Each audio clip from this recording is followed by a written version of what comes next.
Welcome to Women in Film and Fiction, in Conversation, Portrayals of Women in Anime and Manga.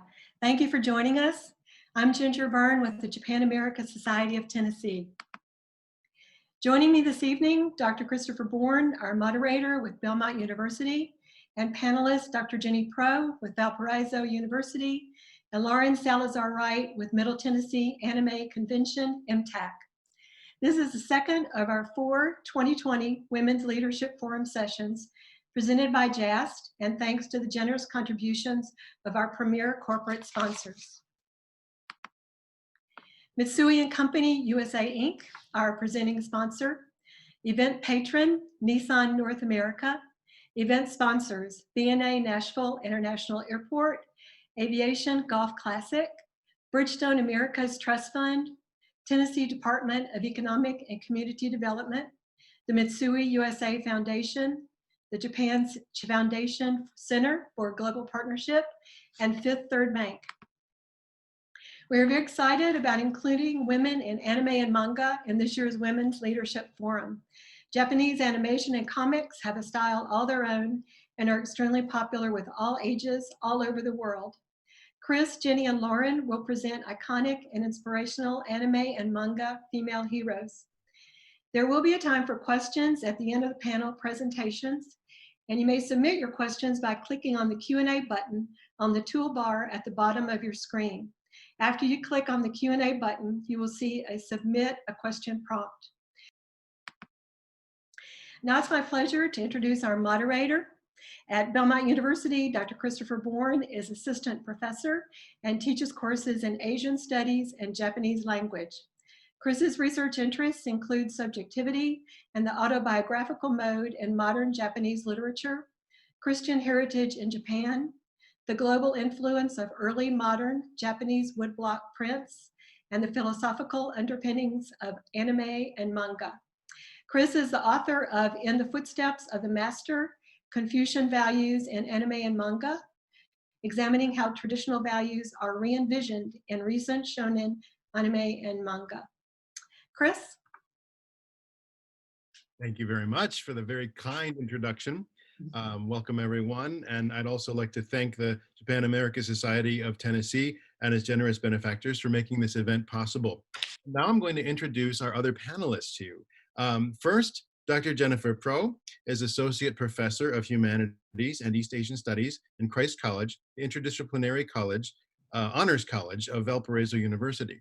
She received her BA from Valparaiso University, an MA in Feminist Theory from the New School for Social Research, and her Ph.D. in Cultural Anthropology from Duke University in 2006. Her teaching and research interests include Japanese studies, gender studies, the anthropology of media, the anthropology of tourism, and globalization. At the heart of Dr. Prough's research and teaching interests are issues of representation and the ways that cultural meanings are produced and managed, experienced and interpreted through mass culture. Her book, entitled Straight from the Heart, Gender, Intimacy, and Cultural Production of Shoujo Manga, from the University of Hawaii Press, 2011, examines the production of girls' comics in Japan through ethnographic analysis. Her current book, Revisiting Kyoto, Heritage Tourism in Contemporary Kyoto, forthcoming from University of Hawaii Press, seeks to understand the ways that tradition, history, and culture are produced, packaged, and promoted, and consumed in the Kyoto tourist industry. So thank you very much for joining us today, Dr. Prough. And now I'm going to introduce Lauren Salazar-Wright, who has worked with anime conventions for over 10 years. What started off as a search for generic volunteer opportunities in college has turned into a decade of serving in various support roles for conventions across the United States. She has worked as a director for some of the largest anime conventions in the United States and is the current director of talent relations for the Middle Tennessee Anime Convention, Tennessee's largest and oldest anime convention. She also sits on the MTAC board. When she's not working for conventions, her day job is in communications for a telecommunication, not so much communication company. She currently resides in Nashville with her husband, her daughter, her dog, and her cat. So please join me in welcoming Ms. Salazar-Wright. And now I would like to begin our panel by turning it over to Dr. Prough. Thank you very much. Thank you. It might take me a minute to share my screen.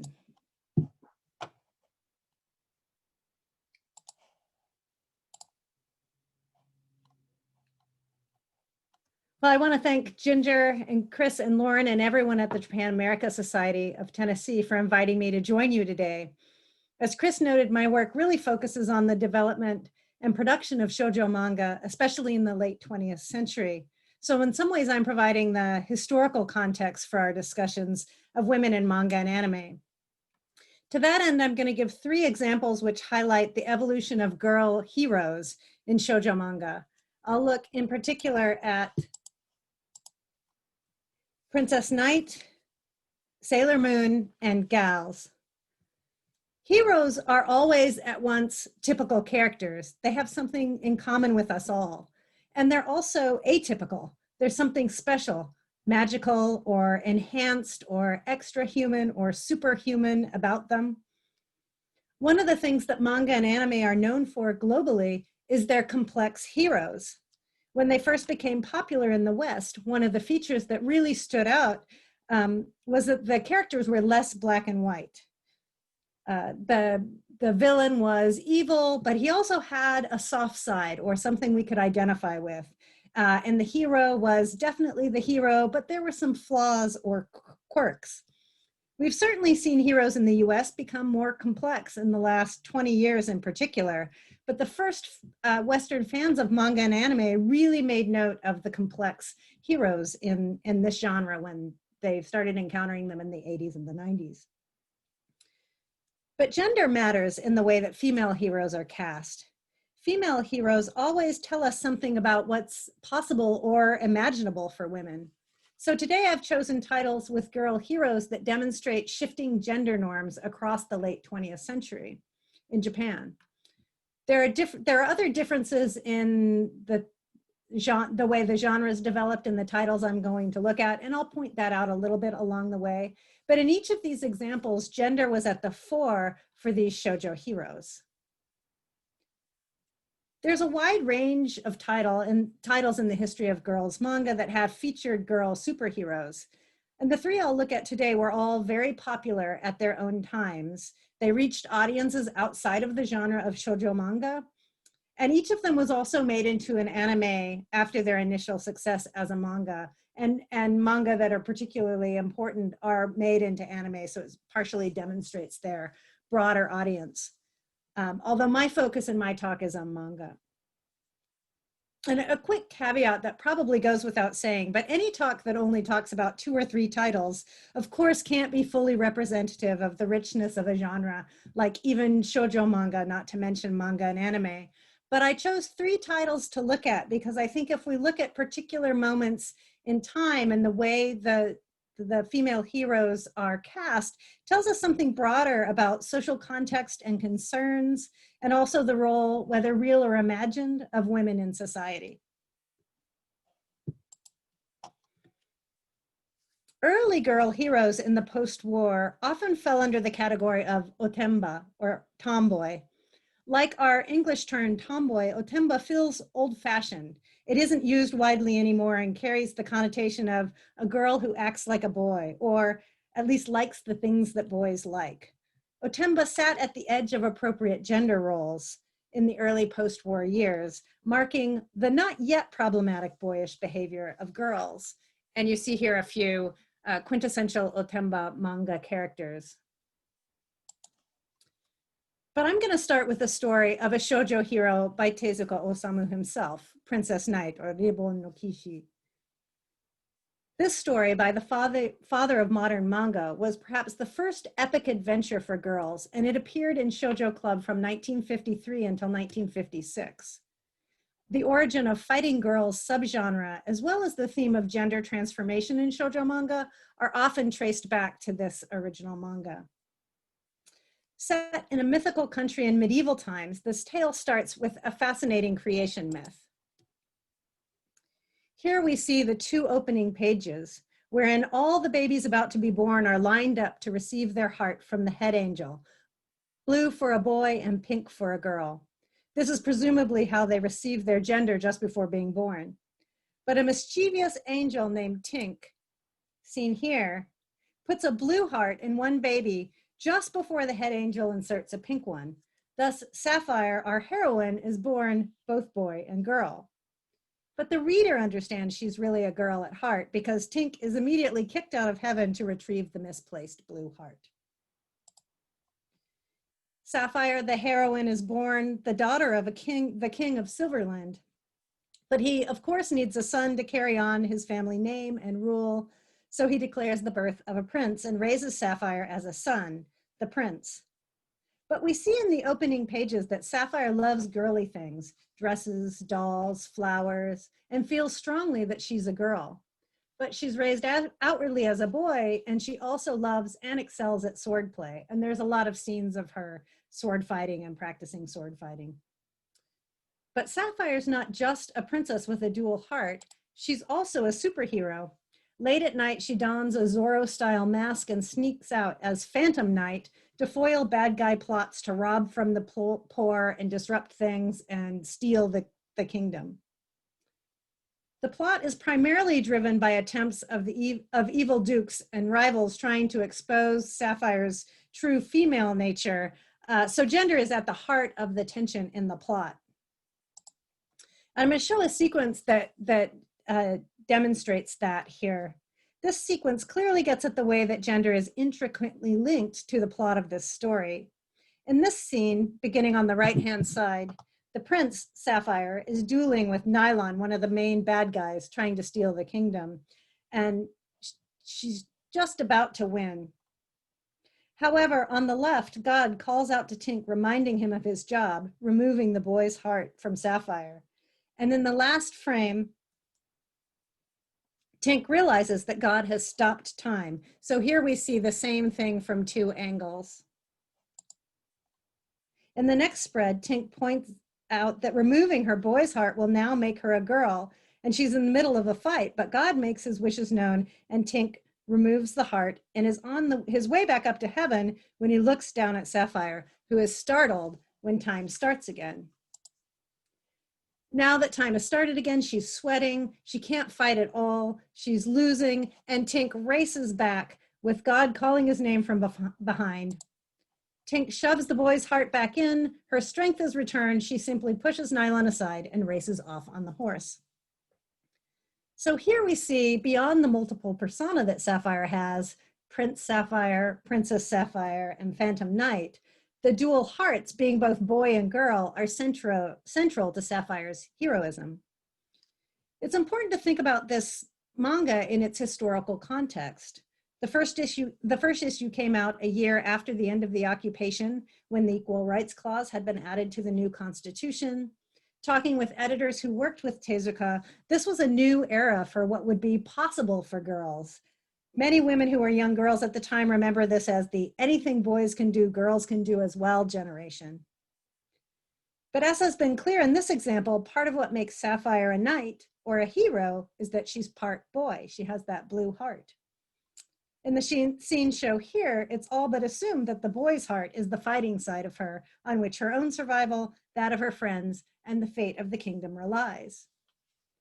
But near the end of the story, Sapphire is mortally wounded, and Tink takes out the wounded boy's heart and leaves her with a girl's heart. At one level, this allows her to marry the prince, whose name is Franz Charming in the story, but Sapphire doesn't relapse into a girly girl after the removal of the boy's heart. She pretty much stays in her same character. Thus, even if this dual gender is at some level a problematic comment on female capabilities, it opens the possibility of adventure for girls, taking the mischievous and active Otemba to a new level. The message of this story might be, in the end, anything boys can do, girls can do as well. We're going to hop, skip, and jump to the early 90s. One of the clear trends in shoujo manga in the high growth years was that they became set in everyday life in Japan. By the 1980s, the genre had grown significantly with the advent of manga magazines and the growth of the industry and the mainstream publishing houses. And the settings and stories were no longer dominated by fantasy or European settings or fictional places. The stories were settled closer to home in an everyday neighborhood, in a Japanese city, in a Japanese high school. The next title I want to look at combines an otherworldliness with everyday Japan. Beginning with Sailor Moon in 1992, female action heroes became increasingly common, and titles like this one garnered wider audiences than many shoujo manga had in the past. The full title is Bishoujo Senshi Sailor Moon, Pretty Girl Fighter Sailor Moon, sailor in reference to the sailor-styled uniform schoolgirls wear in Japan. Our protagonist, Sailor Moon, is an ordinary girl with normal concerns, not great grades, a propensity to tears, and superpowers. Actually, when the series starts, we meet Tsukino Usagi, the average 14-year-old 8th grader who saves a cat on her way to school one day. This cat, Luna, gives Usagi the ability to transform into Sailor Moon. Her tagline in true shoujo manga style is, "Champion of Love and Justice, Sailor Moon." Despite her everyday setting, gender really stands out in this title as well. Unlike Sapphire, Sailor Moon is all girl, and even her powers are marked as explicitly girly, however otherworldly. Luna gives Usagi a brooch in the very first episode, which enables her powers and helps her to turn into Sailor Moon with the phrase, "Moon Prism Power Makeup." She also uses her tiara as a boomerang type weapon and has a moon prism wand. But perhaps more striking than jewelry as heroic accessories is her physical makeover. The transformation from Usagi to Sailor Moon takes her from an all too normal schoolgirl, seen here on the left, to an empowered woman. As we can see here, Sailor Moon's makeover seems to shrink her school uniform and reshape her body into a stereotypically sexy female superhero, replete with scant clothing, cleavage, and longer legs. These two sides of Usagi and Sailor Moon seem opposite, and yet they're both decidedly feminine. There's no doubt about that throughout the manga. The final thing I want to highlight here is that by the time of Sailor Moon, the trope of the importance of a group of friends who work together with the hero has become developed in manga. Sailor Moon in the story discovers other Sailor Scouts, Sailor Mercury, Sailor Mars, Sailor Jupiter, and Sailor Venus, and another cat who join her in fighting the Negaverse, who are trying to take over the Earth. Here we see them all transforming. So while Sailor Moon is hero, she's joined by her group of friends, and they're all critical to the story. This is a new extension of the girl hero. Sailor Moon is all girl with superpowers, but part of her powers are her group of friends. The final heroes I want to look at first appeared in 1999, and they featured in Gals by Fujimi Hona. And then they're a step more real.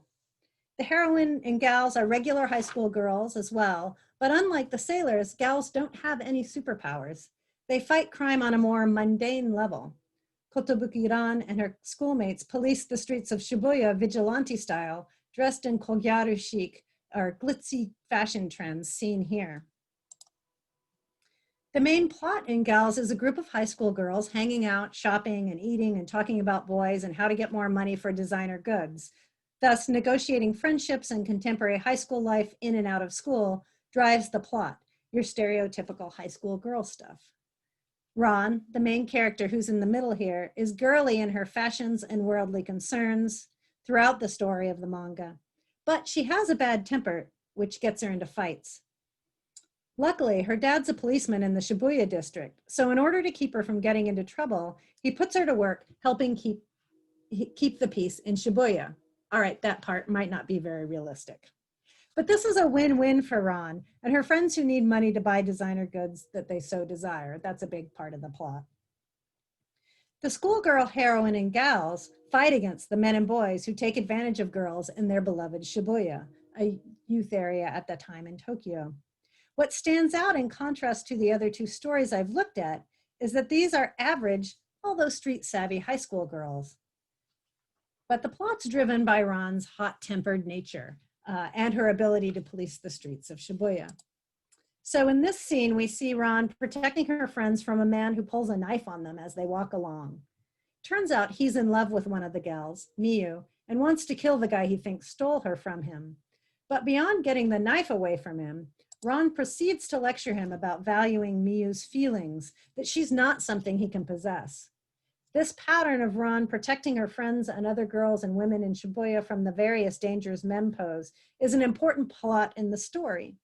But she also always succeeds, and she ends with an impassioned speech about doing what's right and not harming women and not assuming that you own women. So in these examples, the fighting girl is unenhanced, except perhaps by a strong sense of empowerment. Of course, the context for this manga is important. At the end of the 90s, about a decade after the bubble burst, there was a prevailing discourse about youth problems. On the one hand, as the economy was struggling, there weren't enough jobs for young people. And they also weren't seeking the typical kinds of jobs that earlier generations had sought. But the news was also rampant with stories about girls and sexuality in particular, both the ways they were preyed on by older men and fears that they were selling themselves. This shoujo manga hero was crafted in those years and was written by a very young Fujimi Hona. She was 14 when she started publishing this manga. Gals was wildly popular because it was about girls' everyday lives in Tokyo, even if it was glamorized. But it was also about a newer version of empowerment for young women. What I find interesting about Gals is that the fighting girl has again morphed. In Gals, she at once represents fears about the moral values and rampant consumerism of young girls, and yet she herself is in charge of policing the very sites of their play, making Shibuya safe for girls. In outlining a few of the representative examples of the evolution of girl heroes, I've tried to look at the ways that gender pervade the very ground through which heroes are cast in shoujo manga. As seen in these three examples, gender is always a component for heroism for girl or women superheroes. The kinds of powers imaginable and acceptable for girls changes over time along with gender norms. The girl heroines are girlish, even when they're somehow also boys. They transform, they have powers or otherworldly help that make them strong, and girl heroes fight alongside their friends to save the world or help each other through the challenges of everyday life. I look forward to putting these three heroes in dialogue with the next two presentations in our panel discussion. Thank you. Thank you very much, Jenny, for that excellent introduction to girls' culture in manga and our historical context. And now I'm going to continue in a similar vein. Let me get my screen shared.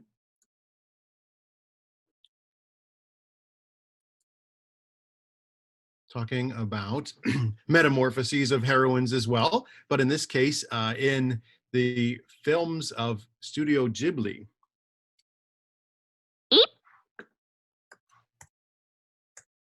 Devotees of Japanese animation powerhouse Studio Ghibli, or Ghibli as it should be pronounced in Italian, will surely recognize the ubiquity and importance of young female protagonists as depicted in most of these films. From the plucky Chihiro in Spirited Away, to the passionate fiery San of Princess Mononoke, to the gentle and driven Kiki in Kiki's Delivery Service, Ghibli heroines are placed in scenarios where their true nature must be discovered as they are put to the test in difficult situations.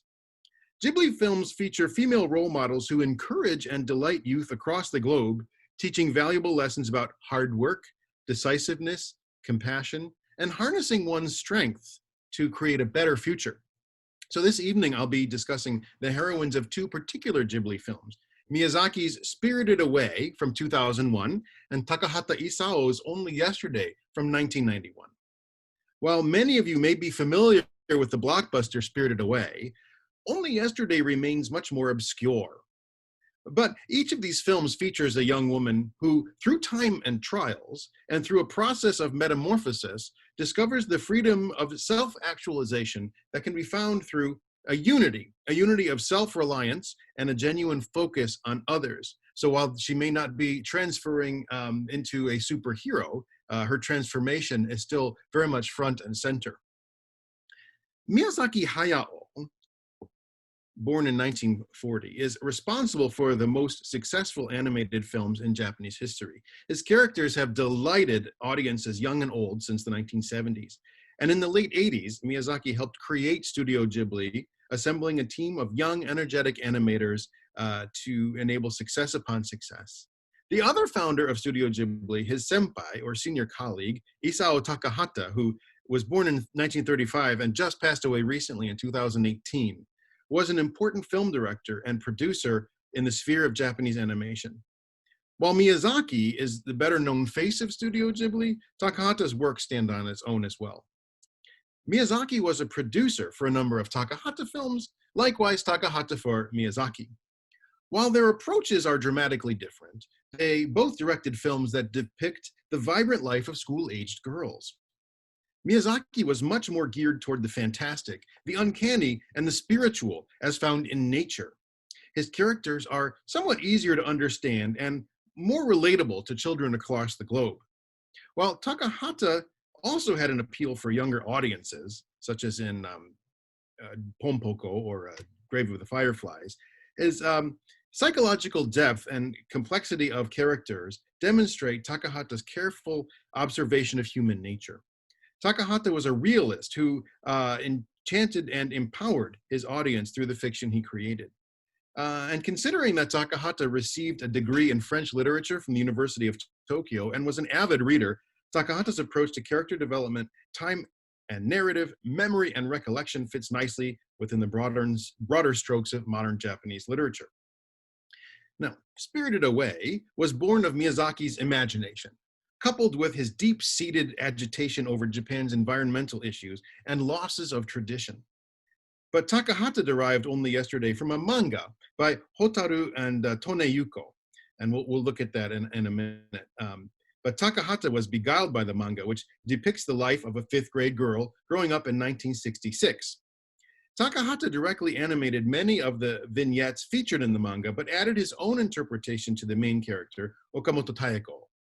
Takahata felt that this manga, Only Yesterday, or Omoide Poroporo, was so special because it was able to transport the reader into the mind of a child as this child is encountering daily life in an unvarnished retelling of her memories.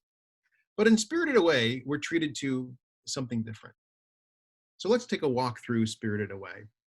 In the beginning, we see a very whiny, self-centered Chihiro in the back of a car. And you know that she's in primary school because you can see the randoseru, the signature backpack of a primary school student. And she has her going away presents from her classmates. And she's in the back of her father's expensive Audi A4 as they drive off to their new home where they are moving. Her father wants to take a road less traveled to test out his four-wheel drive and ends up going through a forest where he sees what appears to him to be the remains of an amusement park left over from the bubble era. And so he stops the car and says, don't worry, the movers will be able to take care of everything. They already have the key to the new house. Let's explore. And Chihiro grabs onto her father's arm and isn't so sure that she wants to be doing this. She'd rather go to their new home. But the mother and father proceed to go through this portal. And you can see here Chihiro standing her ground, unwilling to budge. But she ends up going with them anyway because she's afraid of being left behind.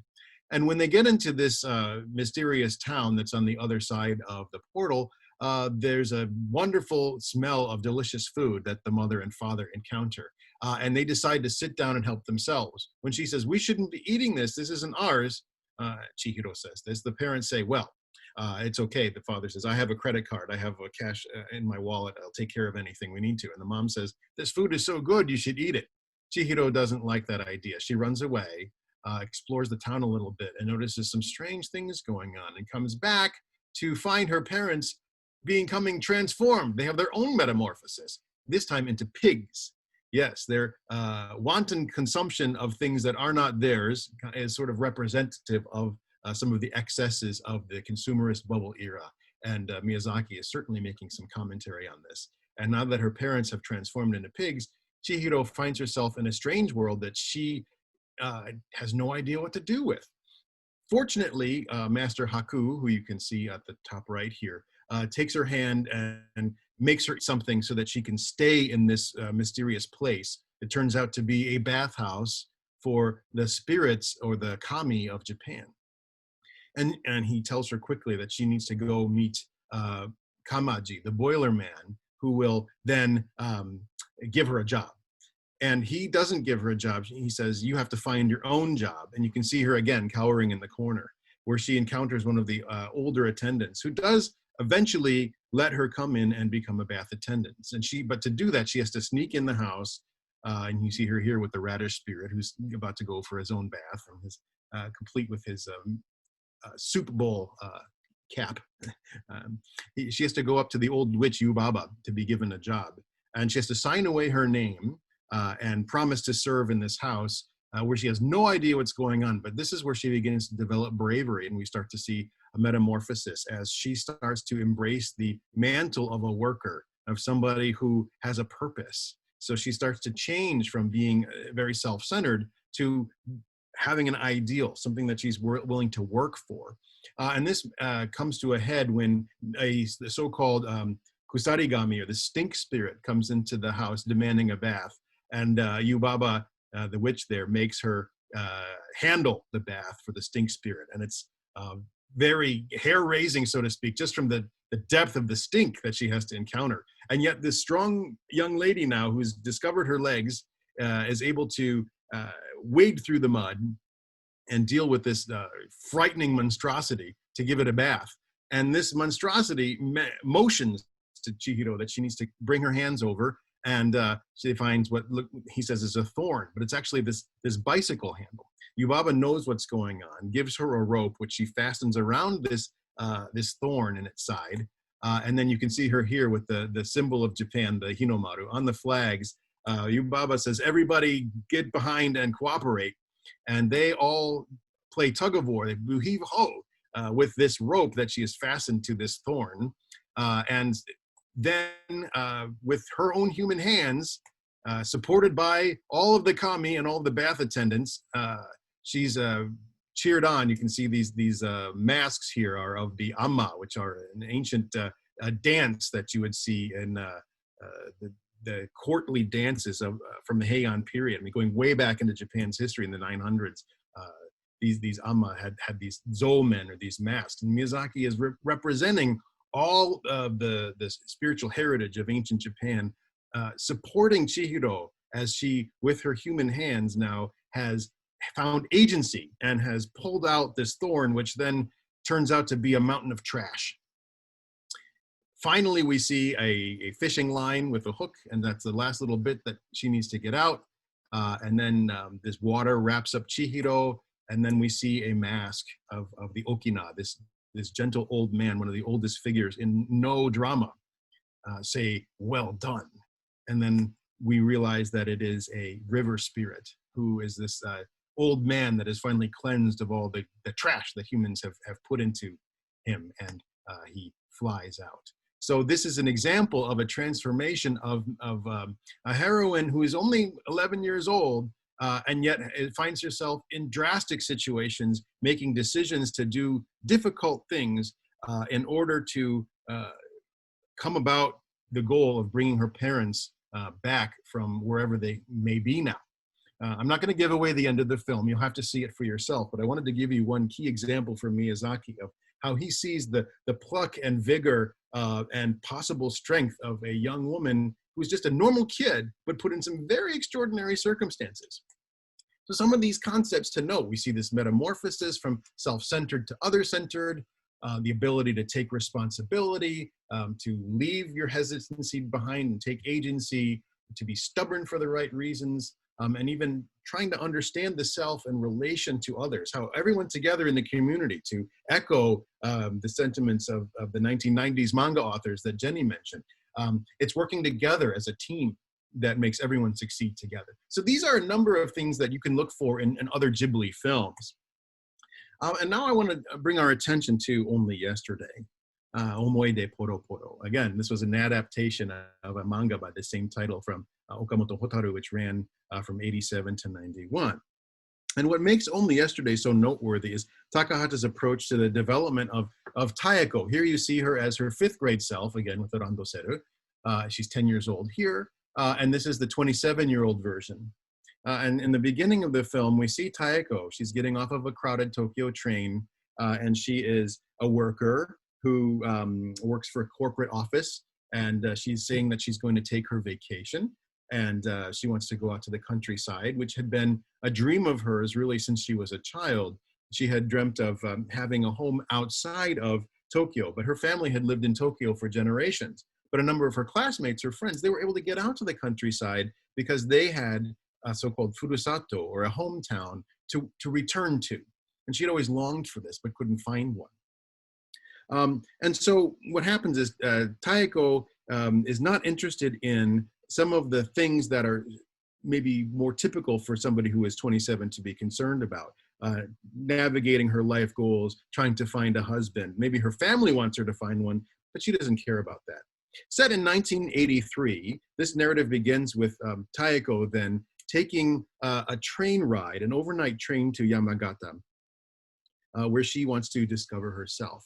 And yet on this train ride, her 10-year-old self comes along with her and is there to remind her of things that she herself wasn't even fully aware of. Her subconsciousness, her subconscious self is putting some problems in front of her that she can't escape. So she takes herself on this vacation.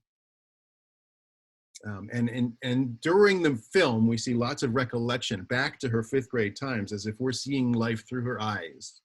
And this is one of the joys of this film, is all of the vignettes in the manga, Takahata was able to weave into a much larger narrative. Now, this film, you probably don't know much about because it dealing with metamorphosis, the chrysalis stage, so to speak. It deals with coming of age, with puberty, and with menstruation, which Disney probably didn't want to touch, which is why when Disney had their agreement with Ghibli, we didn't really see this film get released until just a few years ago. But it's well worth our time. As Taeko, the 27-year-old, is thinking about going through chrysalis stage again, and even thinking about how work is different, and how the men at work were very lively, but the girls were even more lively, and yet she says it was like they were just flapping their wings, even though they finally found them. What was the point of working so hard in this corporate environment? And so she's out into the countryside, and there, while she reflects on her past, there's one particular vignette I'll relate to you. She talks about how when she was young, she badgered her father for a new purse, only to have her mother remind Taeko's older sister, Yaeko, that she should give the purse that she grew out of to Taeko. And Taeko and Yaeko don't get along very well. After she finds out that Yaeko is supposed to come with them on an outing to a Chinese restaurant, she is upset. She says, I thought it was just going to be the 3 of us. But the mother says, no, Chinese food is a lot more fun to have as a group. And so she says that she doesn't want to come because she doesn't have a purse. So her mother reminds Yaeko to go give the purse to Taeko. So Yaeko goes up the stairs, comes down, and drops the purse on Taeko's head. And after hitting her in the head, Taeko gets upset, and she sulks. And then she says she's not going. So her father comes to check and say, aren't you coming? And she says, no, I'm staying. And so then everyone leaves, and she stays there sulking, waiting for others to come in and get her. But no one comes to pull her back out of her gloom. She realizes, I do want to go. And she bolts out the front door and is standing there in her stocking feet, which was a no-no. And her father loses his temper at her.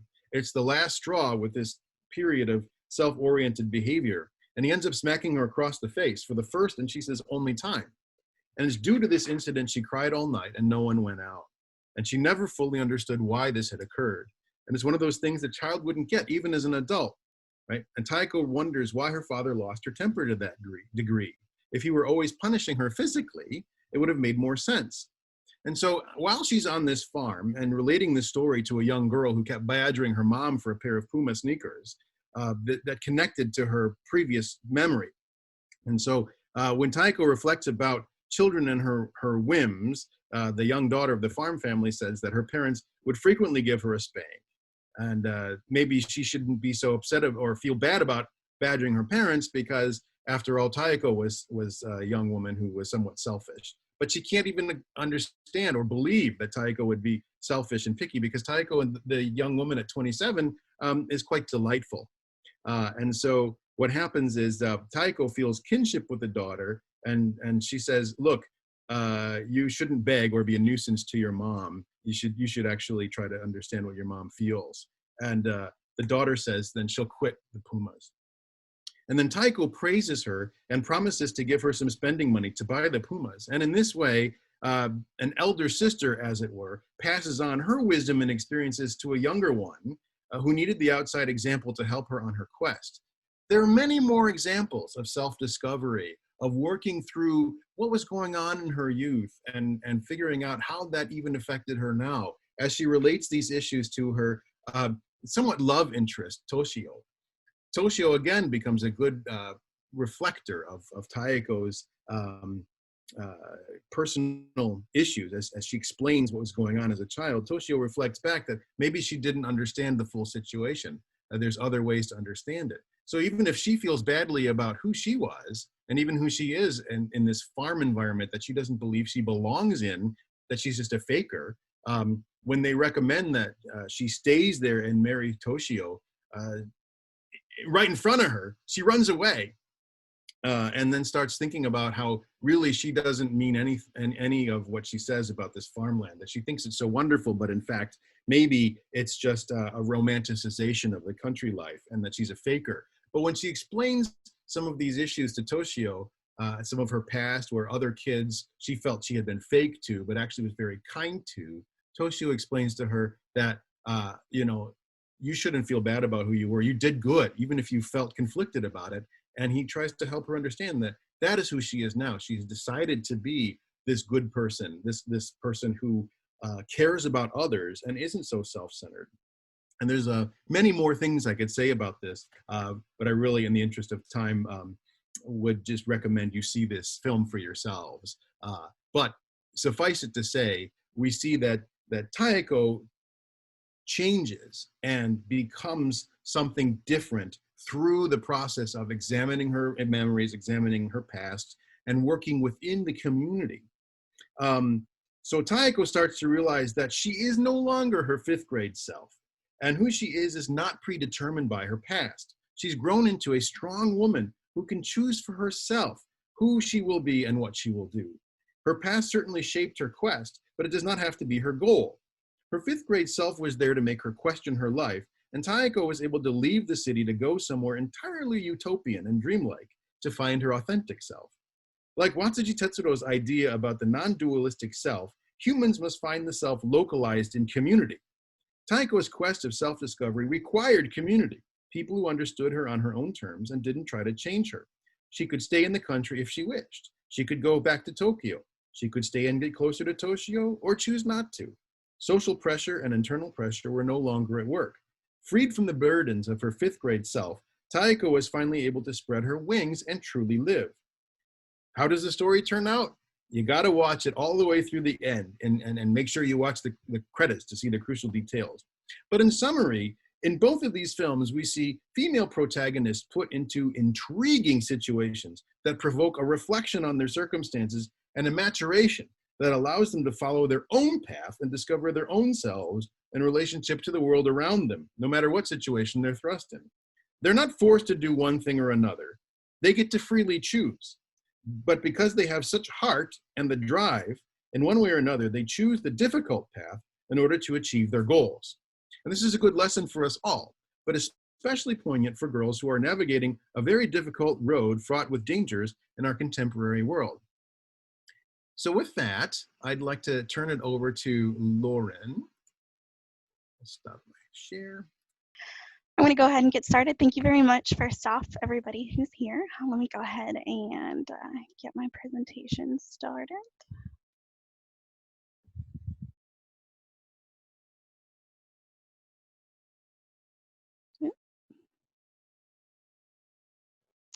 All right.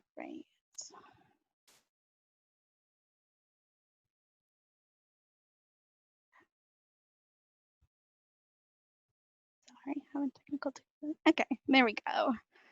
I am actually going to be going a little bit of a different perspective for some of this right now. Whenever I was asked to go ahead and do this, I really wanted to just kind of go ahead and lean into the aspect of anime that I know, which is going to maybe be a little bit more from an industry perspective, some of the acting, some of the people that go behind the production for anime, and a lot of the women that largely make anime what it is, and such a wonderful and important medium. So I'll go ahead. It is actually, for Western media, it's estimated that only about 30 to 35%, it kind of varies by year, of speaking roles are actually women. That goes for on-screen and for in animation, Western animation specifically.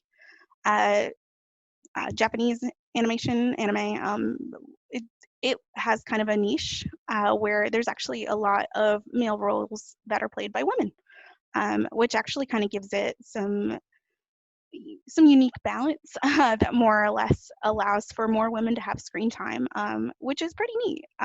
And it's not just something where it is going to be small pieces of characters.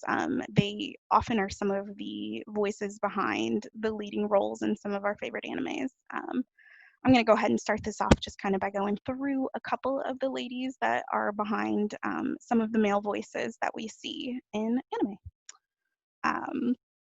First one, we're going to go ahead. I've gone ahead and split out for if there is a Western voice actress that also plays the same male character, which we kind of have start and lean off here. It's going to be Naruto. It is played both by a Japanese and American female, which is pretty neat. Naruto is actually going to be one of our longest running animes. It has over 900 episodes between the two series. My cat has decided to be part of this presentation. I'm sorry. And the primary voice actress who has been there for the whole series, both in English and in Japanese, is going to be Junko and Miley. It's actually pretty interesting. Juko plays several different characters across different animes, and she kind of has this like typecast at this point where she does generally kind of quirky and goofy personalities. So it's just kind of interesting to see how women can be portrayed for that and kind of find their like niche in the acting industry for that. I'm going to go ahead and go next to Monkey D. Luffy. There's even more episodes over here for One Piece. For over 930 episodes, both Colleen Clinkenbeard and Mayumi Tanaka have been the voice behind it. And I think what's really interesting is like the two characters, like even we'll see even more going further. It's just really unique how women can lend their voices to a whole variance of different male characters and kind of have the opportunity to showcase their talent, be on the screen somewhere that is often a male dominated space. Kind of like I said whenever I opened up, it's really only 30 to 35% of speaking roles that are women in America. And there's some exceptions for Western media where it's similar, where there's female voices behind it. I think one that absolutely everybody knows is going to be Nancy Cartwright. She's the voice of Bart Simpson, which obviously is maybe one of the most prolific Western animation characters of all time. But she's kind of the solo one, and we're only starting to get off into some of the bigger names. Another one, arguably, Ash Ketchum might be maybe one of the most recognizable characters from any franchise. And the really interesting thing is he's been voiced by a number of women. And so pretty much he's never been actually cast as a male or by a male voice actor, which I think is really fascinating. As you can see, there's actually been a number of different women that have voiced him. Also, really fun fact, Rika Matsumoto, she is also the singing voice for Pokemon in the opening theme, which I think is pretty cool. And then we're gonna go into Shinji, which is Megumi Ogata. What's actually kind of interesting about Ogata is she is another one that sometimes gets a little bit typecasted. She is always kind of seen as like a tomboy. What's really interesting is she's kind of definitely leaned into it. She actively seeks out a lot of these roles. She is incredibly comfortable in who she is. She does also, she is one of the few that kind of plays both gender lines. She is going to also probably be best known for Sailor Uranus and Sailor Moon, but even then it's going to be something that's, you know, a bit of a tomboy, not necessarily something that is straight in the feminine vein. And I just think it's something that's really unique about anime that allows actors to kind of play on both sides of the fence. Like, she can definitely play a male, but then she can also play a tomboyish female. And I think that's just something that's really unique to anime. We'll go into another one. This is going to be Romy Park. She is another one, often kind of gets typecasted. She's really well known for playing preteen or teenage boys. What's really neat about her is Ed Elric is, yeah, he's absolutely young, but he's going to kind of take us out to seeing to rounding out the gambit of different types of characters. I mean, we have seen Shinji. We're seeing women play just a whole realm of characters. We see Shinji, who, you know, obviously has some identity issues of his own. Then we see Ed Elric, who's going to be someone who is like incredibly confident in himself at times, sometimes has a bit of a complex for his height. And then there's also Ash Ketchum. It's just really fascinating how women can play such a large and varied gambit of male characters, and how anime really is just kind of opened up the doors for women to play not just male characters, but strong male characters and a very large variety of male characters. Kind of from here, we're going to go into a little bit into some of the women that are actually behind directing and creating anime. There are not quite as common as the female voice actors, but what we do have available and who is in the space is really great. Sayo Yamamoto, she is a director and creator. She was born in April of 1977 in Tokyo, and she is just all around a fantastic director who truly directs some of the coolest stuff around. She started off in Madhouse when she was only 25 years old. She did storyboarding. She's done some writing. She is just a wildly interesting person. Her first show was going to be Michiko and Hachin in 2008. That was kind of her big break into doing something that was all her own, not just being a support staff for some of the productions. I'll get a little bit more into that. And then just kind of to touch on some of the pieces of her career, because it really does vary so much. She's done storyboarding and writing for all sorts of titles, including like Attack on Titan, Space Dandy, Psychopaths. She directed the opening for Persona 5. She just, you had to ask for a woman, a strong female, you know, a strong woman in a director and creator space. She is just an absolute role model for that, and very interesting to watch her and how she develops characters, which we will get a little bit more into as we go further. We're going to kind of start off here with Michiko and Hachin. It is honestly a pretty awesome show that nobody really paid attention to until years after it came out. Yamamoto was inspired after a trip to Brazil, and the setting for the show takes place in a fictional South American country that she created, which is pretty cool. Basically, Michiko is a escaped criminal.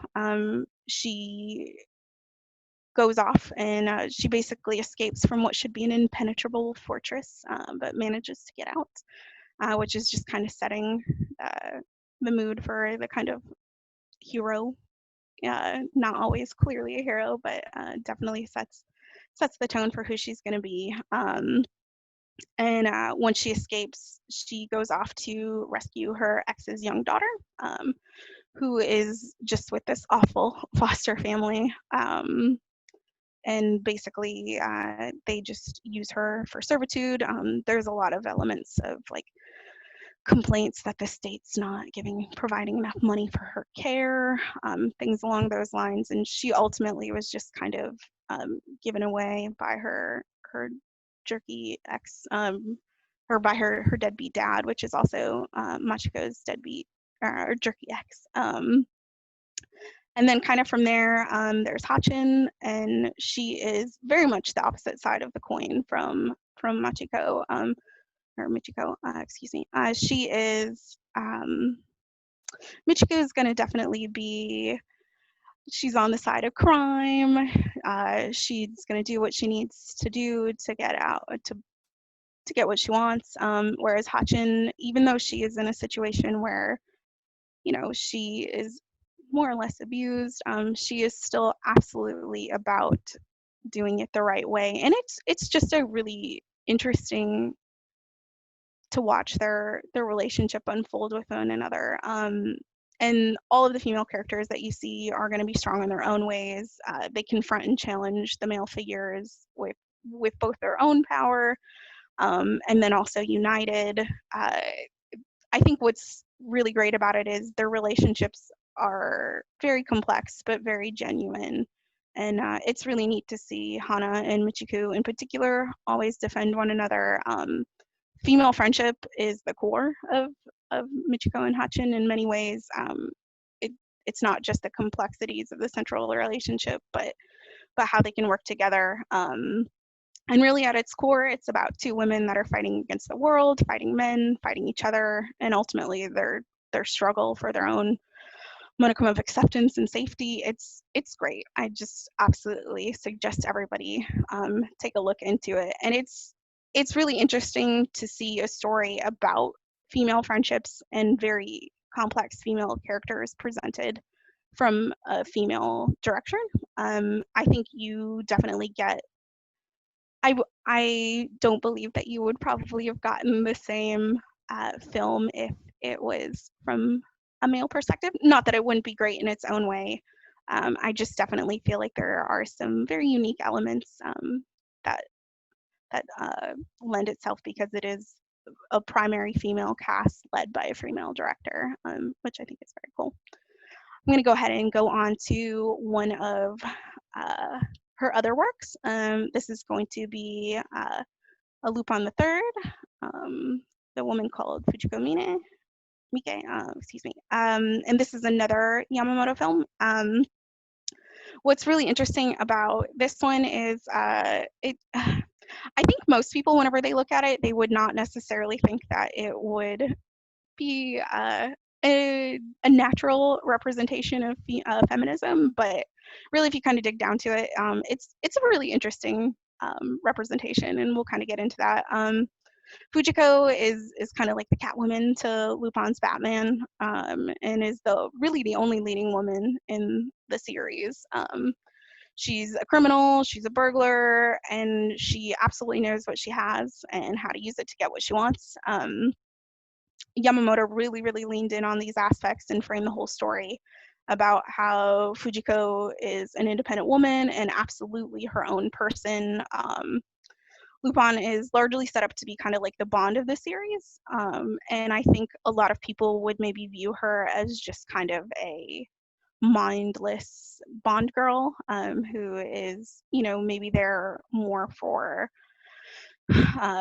you know, feminine wiles and other appeals like that.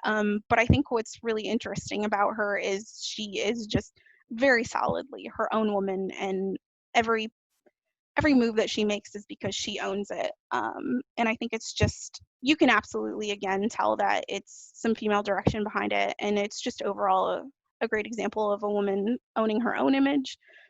That's very thoughtfully delivered from a female perspective. Again, Yamamoto is the director again for this. I'm going to go on to another work by Yamamoto. Her latest series is the ever so popular 2016 Yuri on Ice. And you may think, you know, if anybody knows anything about Yuri, that this is a very large male cast, and what does that have to do with women in anime?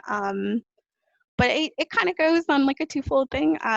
First off, there are absolutely some very thoughtful portrayals of women in there, and I definitely also think that there is a uniquely feminine portrayal of the male characters that just kind of gives a different perspective and well-rounded look at some of the characters that maybe not all male directors explore. And then just to kind of go back to some of the female characters in the show, there's Yuri's mom, her sister, or his sister, his ballet coach, some of the later characters, like Mila and Yurio's Russian ice skater, excuse me, Yurio's ballet teacher. There's just a lot of ladies in the show that really stand out in a male cast. That is not necessarily something that is always a strength of all animes, but it really somehow shows that the ladies in the background can shine. And even though the show itself is focused around male characters, often female casts do tend to suffer, or be reduced to satellite characters with little purpose, except to help the male protagonist or their relationship with the male protagonist. But however, Yuri's universe is absolutely filled with intelligent, capable women who are very instrumental in shaping his life and his story, and the show is just so much stronger for it, and is very much, again, highlighted, at least I believe, in part by the female direction. And let me go ahead and go next. And then totally unrelated to any sort of female character or female creators, but for me, my personal maybe female representation in anime is going to be Princess Mononoke, and so I had to throw it in here for my own self-serving purposes, if we're being totally honest. But for those who have not seen Princess Mononoke, basically the story follows a young prince and his involvement with a struggle between the gods of the forest and the humans who consume the forest resources. One day, his village is attacked by the body of a dead boar who's possessed by a demon, and this just kind of leads to like a whole path of things that happen. And I think what's really interesting specifically about Princess Mononoke is that it just has a wildly interesting female protagonist, and it has a wildly interesting antagonist, another female antagonist, which I think is really kind of cool. Just to kind of get back to the story a little bit. The primary protagonist is going to be San. She's a human girl who was raised by wolf gods since her parents abandoned her when she was a baby. She's known by the people of the Ironworks, and we'll kind of get into the Ironworks a little bit later because that'll have to do with the antagonist. She's known by the people of the Ironworks as the Wolf Princess, and basically her overall goal is to fight and protect her mother along with the other gods as well as the forest. To do so, she ultimately wants to kind of drive away any sort of humans that are living in the Ironworks. And I think what's kind of unique about her is she is definitely outside of the standard portrayal of women. She's mostly ruthless when it comes to the subject of humans. She does not hesitate to kill them if needed. This can especially be seen whenever she's seen leading a blind boar god through the forest, and then she's wearing hunting skins to try to deceive him. It's really interesting. I don't want to get too much into spoilers, but I fully suggest everybody take a look at it. She's just wildly courageous, tries to fight a demon possession on her own. She does ultimately need help in the end, but just the fact that she is just such a strong character that she wants to do it on her own. And then kind of like I mentioned before, there's also a really interesting antagonist, which is going to be Lady Eboshi. I would say purported antagonist. She's a character that speaks to me. She's very complicated, I would say. She kind of has a commanding presence on the screen in a very powerful yet very subtle way. Throughout the film, you will have moments where you want to scream at her, and then you will have moments where you want to give her a hug.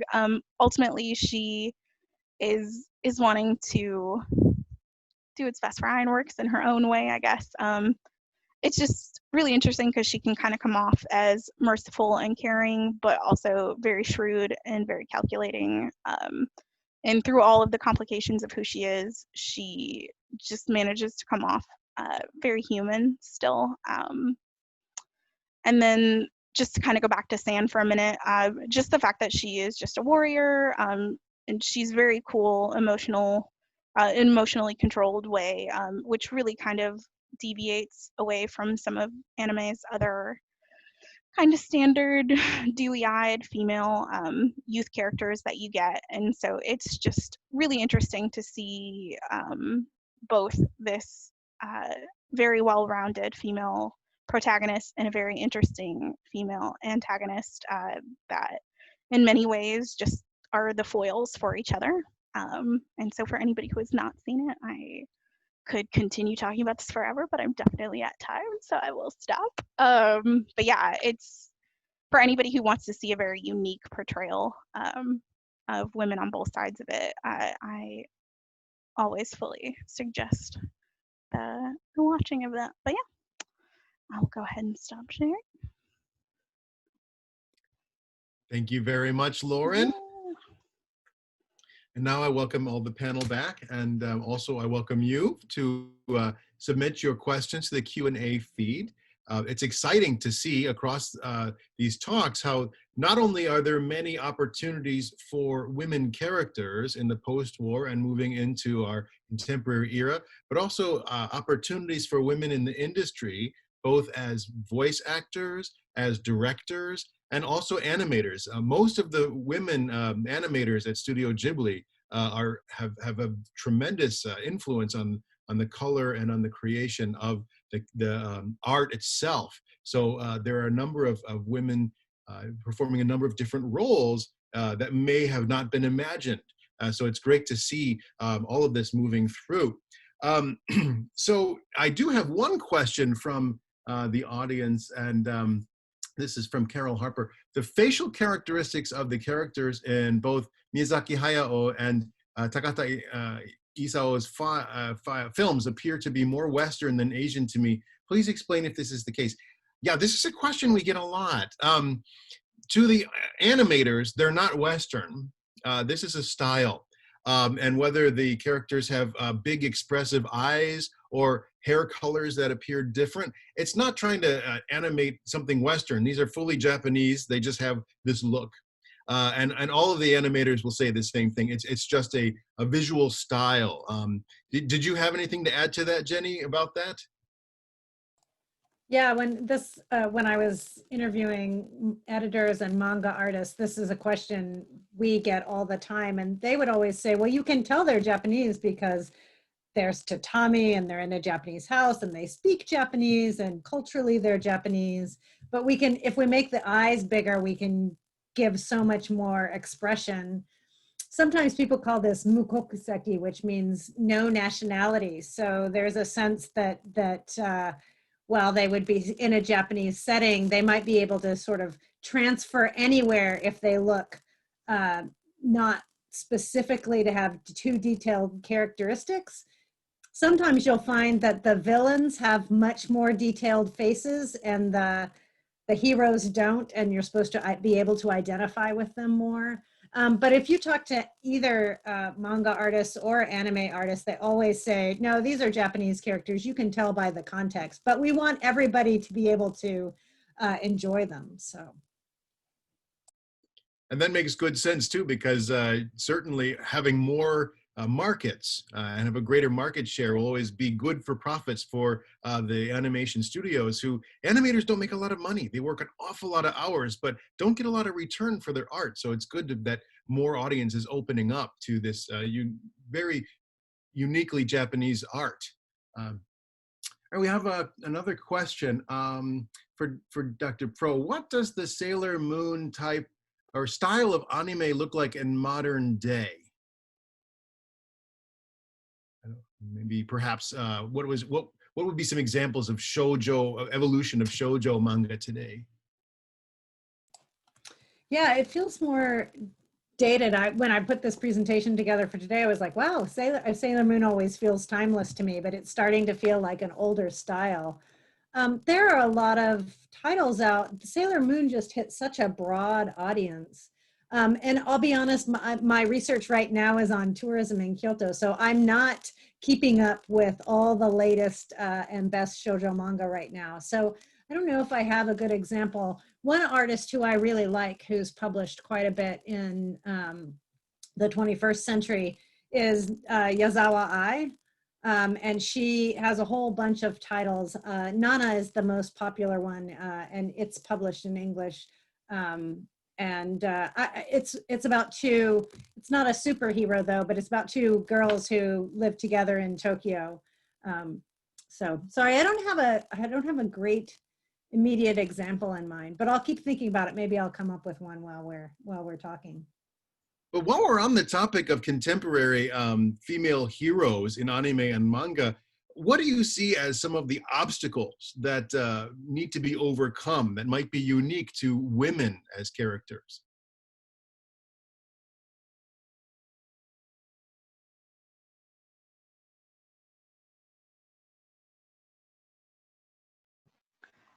I can go ahead and start with parts of that. I think there's definitely going to be different situations that are going to be obstacles that are unique to women. One of my favorite, I guess, representations of that is going to be Agrisetsuko, where for anybody who hasn't seen the series, she's basically an anthropomorphic red panda. She works in an accounting department for a Japanese trading firm, and it's pretty interesting to actually see her. Her boss is like an actual and very literal pig, and so it's kind of an interesting representation to watch her have to constantly navigate misogyny, and I think it's just kind of a interesting nail on the head for that one. I'll kind of leave it there, but that is probably one of my very favorite representations of a sometimes too real to life obstacle for women in anime, but also for life. So I think that's a good start for one.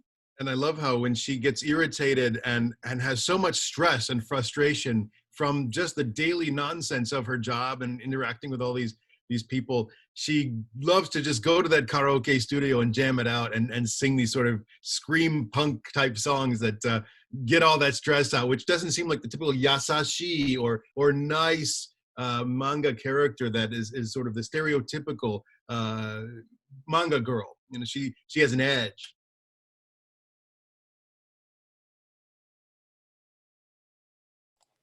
Yeah, I think I do find myself wanting more edgier characters, and my work really was on shoujo manga, and I like the stories that are set in everyday Japan, but they are navigating the kind of everyday situations that women have, and in that case, it's not always empowering. It's hard to work up in a business, and there's just a lot of pressures, and so the stories are empowering in terms of how to navigate everyday life. But I sometimes find myself wanting more edgy characters, and there's a wide range in shoujo manga, but that the empowerment is different, I think.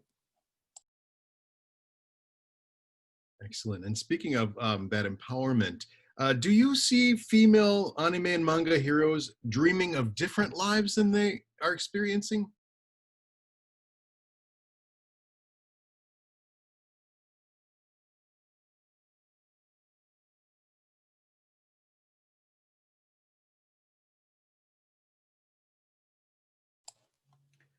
I don't know if I can think of a lot of titles where they dream of different lives, although in a lot of situations they're trying to change their own lives, right? So even in the examples Chris gave, there's a kind of self-discovery or getting over a challenge or a hurdle, finding your group of friends who can help you navigate those problems.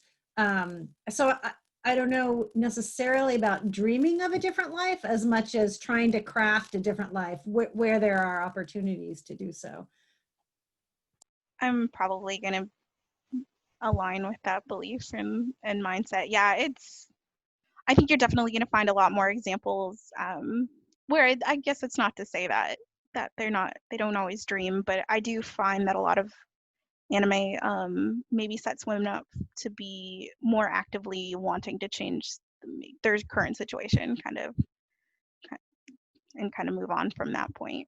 So maybe a little bit less in their dreams and more in wanting to change their reality actively, which is good. So Yeah, I would agree with that. Certainly this idea of self-cultivation and then self-discovery within not just the boundaries that they find themselves, but seeing how that could be translocated to other places they might wish to be is certainly part of that um, self-discovery. We have a couple questions from the audience, and this deals with something a little bit more sensitive, and that has to do with some of the objectification of women as seen in certain series or certain anime. Um, and how do we address that or understand this type of fan service, so to speak, especially with the way that the Sailor Scouts are perceived by maybe male uh, uh, viewers or with male gaze? What are some ways to think about that?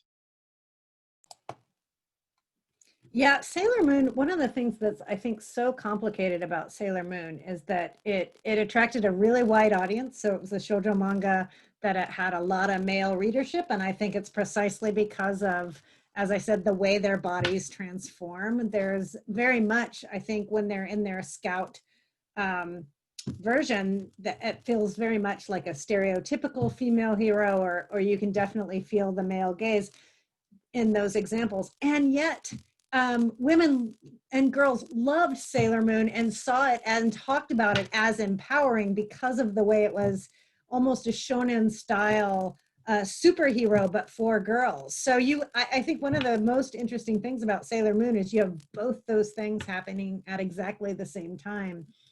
An interesting story about Sailor Moon, the idea was actually came up by a male editor. So these manga all come out through magazines first. And so it's an artist working with an editor. And most of the editor in shoujo manga through the 90s were men because they work in the publishing houses. And as you work your way up the ranks, there tend to be more men. So the women, young women were writing the story, but male editors were sometimes shaping them. And so it was a male editor who had the idea for Sailor Moon and found an artist to draw it. And I feel like you can feel some of that tension in the story. And it did break out of the subgenre of shoujo manga. I mean, when I was doing my research, not very many men would admit to reading shoujo manga. Sometimes they'd say, oh, I read my sisters from time to time. But Sailor Moon was one of those titles that was really widely popular. And I do think it's because it's got both those things. It was empowering in the type of heroism they were, and yet you really had that male gaze and objectification of that standard stereotypical female body.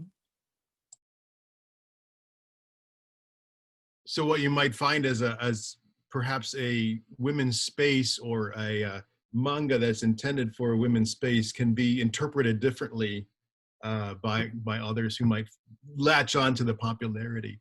But it's interesting because in some of the 2000s and later anime like Naruto or like Bleach, which are meant for a young boy audience from Shonen Jump, it has numerous wonderful female characters that are strongly represented and aren't the typical airhead that you might see coming alongside the male characters in other anime.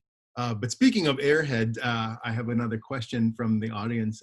Is there a reason that some heroines in shoujo manga are portrayed as airheaded? These tend to come up a lot.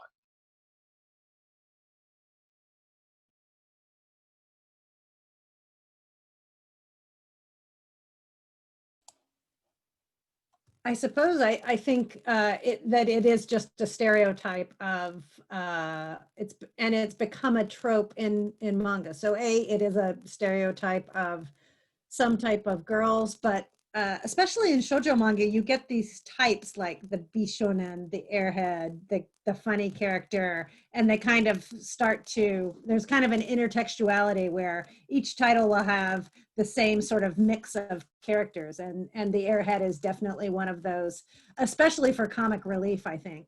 And that does end up crossing over other genres, but it's become a sort of a trope in the medium, but it's not a positive portrayal of women, obviously.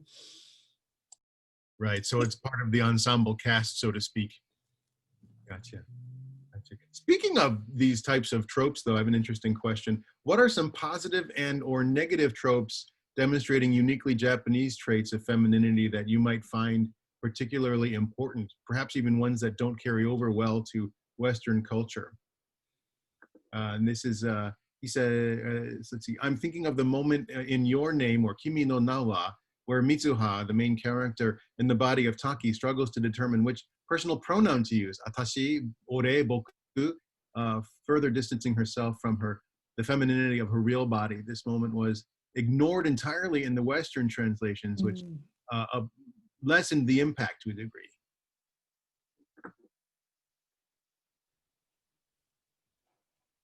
I feel like I've been talking a lot. Do you want to jump in, Lauren? No, I definitely, no, you're good. I'll chime in, but Okay. I think this is probably going to be a little bit more your realm. Okay.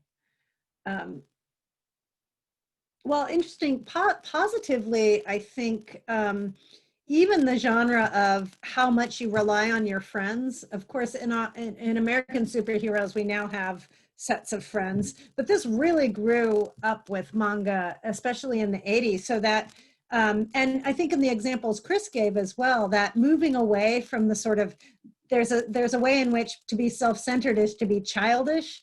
And when you grow up, you're more attuned to caring for other people and seeing things through their eyes, and doing things for your friends rather than yourself. I think that's a real, that sociocentric notion, or there is a sense in manga and anime Japanese literature that you grow out of your self-centeredness. And that's one of the things that it was surprising when manga and anime first started being popular in the US, that wasn't sort of rubbing against our individualism. But it was also something that was really unique and that stood out about manga and anime. Yeah, I think also, I do think to like through some level of like socialization, there is some sort of like, I don't, weird, you can't really necessarily dream of like saving the world if you're like too girly. And you know, the more Western style is going to maybe be more, tight, tight lycra, spandex sort of outfits to be your superhero. And so I definitely do feel like that to some degree differentiates it. And while I do think the girlish representation can be problematic, I do to some degree think there's some level of empowerment for, you can embrace your feminism. You can be girly. That does not mean that you can't also save the world. So there's definitely some juxtaposition in there between Western media and because I don't feel like there's necessarily as many like girlish portrayals of heroes. And I wish there were more, because you can have both sides of the coin and be a hero in a dress or in pants. So I think it's important. You don't have to see someone's femininity be sacrificed for that person to become the hero, which I think sometimes gets downplayed in a number of places. But the beauty up, so to speak, to borrow from another colleague from Laura Miller, about the beautification is also part of the process. Looking at Sailor Moon, even, that you can be beautiful, you can aspire. There's something aspirational about this character, that you can become like them too, and you have it within you to do so. And it might be something as simple as makeup, but if it gives you the confidence, then there's nothing wrong with that. And it's almost like with Bandai and other makers. Didn't they come out with some of the toys from Sailor Moon that you could also go alongside with them? I remember I was in Hong Kong 2 years ago, and they were selling a whole line of cosmetics with Sailor Moon, with that precise method or image in mind, that you too can beauty up and be like them. Yeah, I think that's a really good point. That even that notion, even if Sailor Usagi is kind of a crybaby, or we see lots of airhead characters, it's okay you can be a superhero and girly. That is a message we don't always see. You have to let go of your feminine side, or to be the superhero. And here you've got that again, because there's that complexity. You've got more range there, perhaps.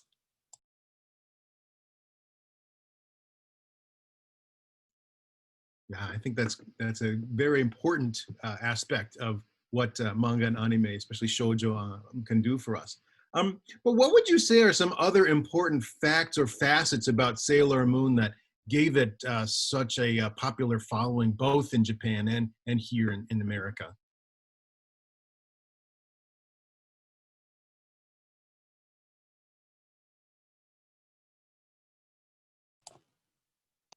You I'm going to defer to you on that one. I'm are. actually less into, I'm not a Sailor Moon You're expert. not it. Yeah, I think we, sorry, this is dissatisfying, but I think we've reached the limits of why my knowledge about Sailor Moon. I mean, I really liked it and I watched it, and but it was surprising, I think, how popular it was, and I suppose there was also some gender bending, and two female characters who are in love. And so while that gets downplayed in different versions in the first release in the US, so there were much more complicated relationships among the scouts themselves, and that provided a different kind of empowerment for people as well, I think. So it was a really rich story. I think that's part of what where it took off in the US market, at least. I'm wondering if too it came on the heels of things like the Power Rangers, that kind of Super Sentai series where you see a group coming together to fight evil and having an alter ego, being something more than just your average student. I think there's something universal appeal to that. We all want to be something better when we're in high school or junior high, right? And that was that specific time when that appealed. And it was, I think it was Haim Saban who released the American version of Super Sentai Gun Rangers, which became Power Rangers, and created the whole American backstory, but kept wholesale all the Japanese martial arts action components and sort of smashed it up, which I guess a legacy of what happened in anime in the 80s. But this certainly was another method of bringing anime into America, on the heels of all of the sort of team building and mecha boom that we saw in the 80s. So I think it's another twist on that.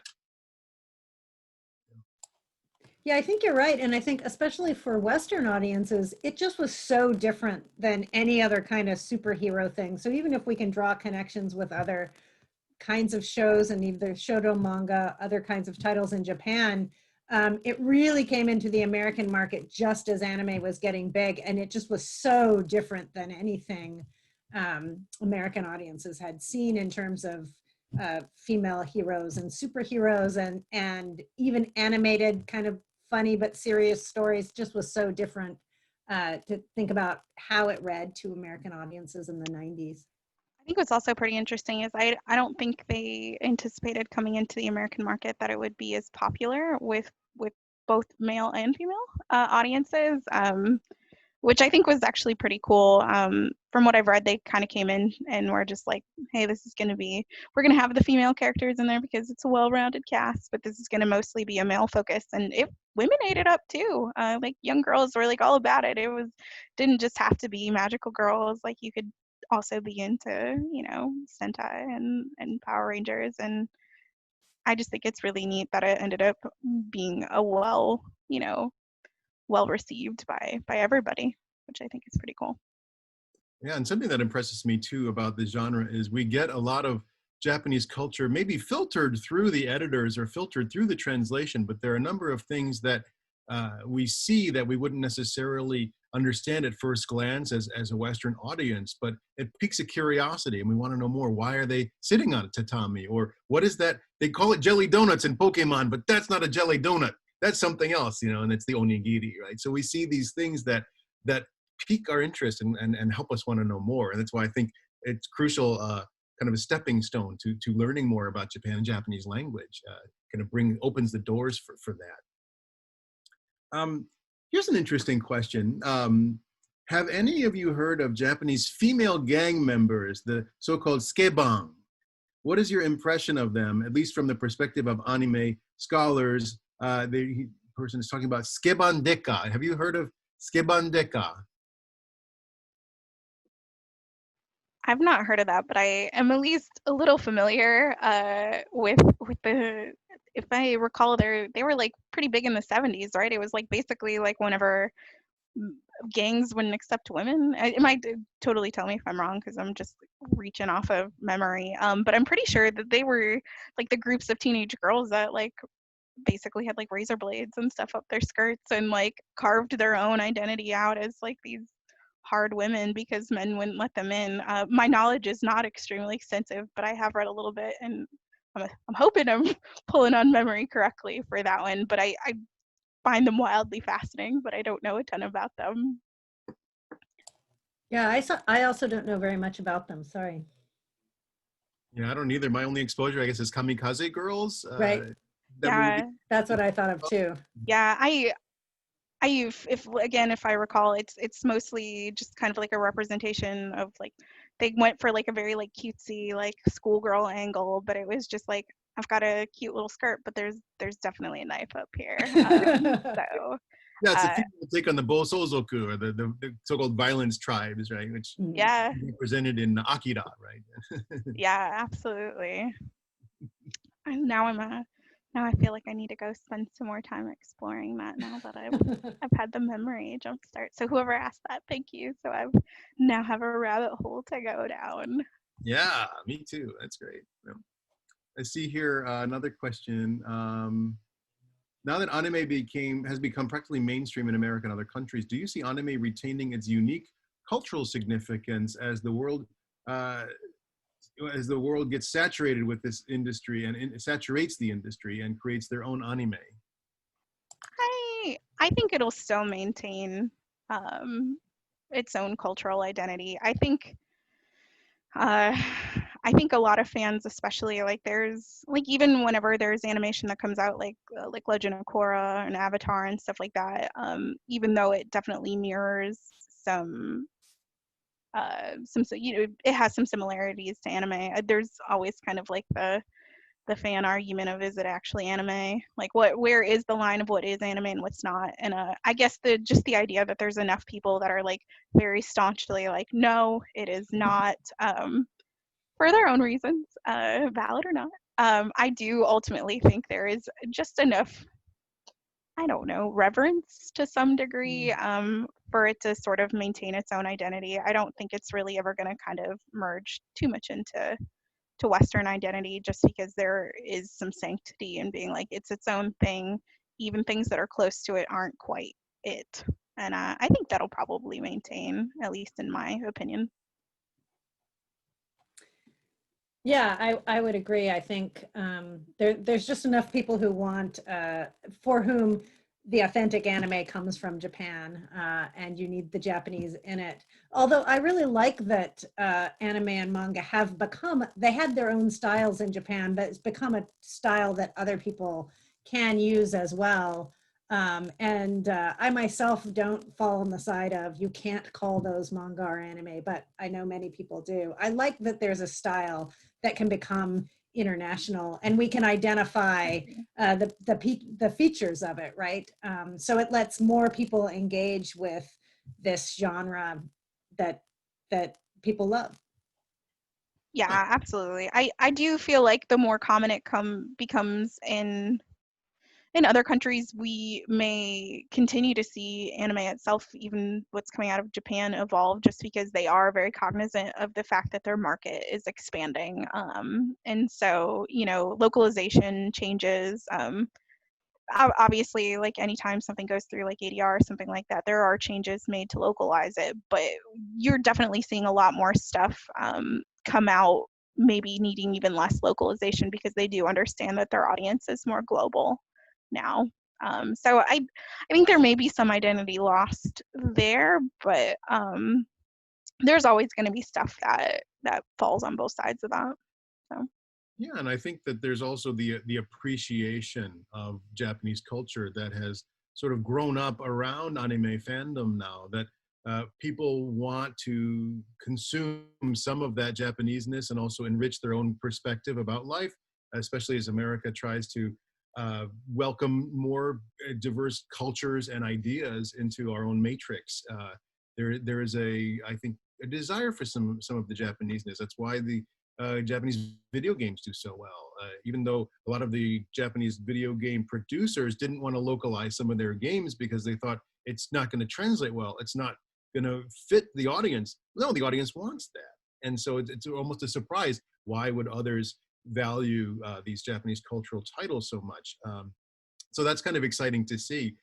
But it's also neat to see Western producers becoming part of Japanese studios, or even starting studios in Japan, working with Japanese teams to produce a hybrid product that still maintains the integrity of high quality animation, but also brings in new DNA. So for instance, Arthel Esom from Stadio d'Arte, he's African-American, went to Tokyo, founded his own studio, and has done a really good job of bringing in representations of global Blackness in ways that anime didn't necessarily do much more than a kind of a nod or somewhat stereotypical way. So we see a little bit of a give and a take happening in the industry now that we might not have seen 15 years ago.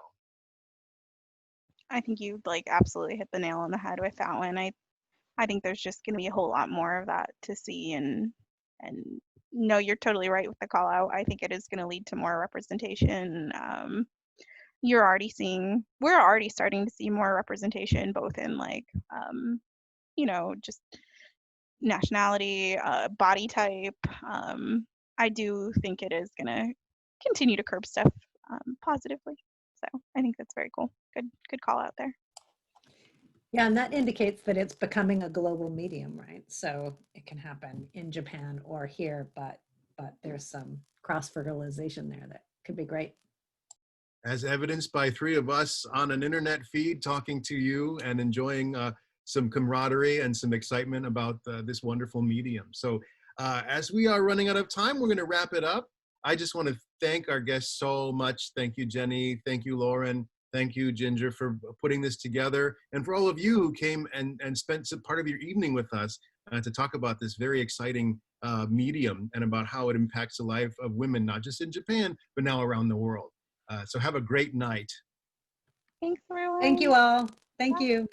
Thanks, Ginger and Chris. Thank you. Yeah, thank you. Thank you, Jenny. Thank you, Lauren. Thank you, Chris. This was really so great and interesting. I learned a lot about anime and manga, so I thought it was great. It really does pique my interest even more, and I'm going to definitely watch and look at some of the things that you recommended. So thank you very much.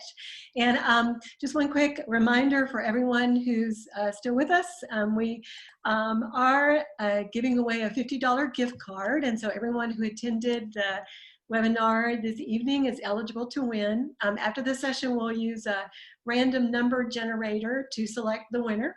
And we'll email the winner's name to everyone and post on Facebook. And I'd also like to invite everyone to join us on Monday, November the 9th at 6:00 p.m. Central Standard Time for our next session. It's Reading Between the Lines, Women in Japanese Contemporary Literary Fiction. And on November 12th at 3:00 in the afternoon Central Standard Time for Becoming Leaders, the Power of Authenticity, Mentors, and Role Models. And all you need to do is just go to www.jastin.org to register for these sessions. They're also free virtual sessions and to get more information about them. So thank you very much for joining us. We really appreciate it. Thanks to everyone and have a nice night. Thank you.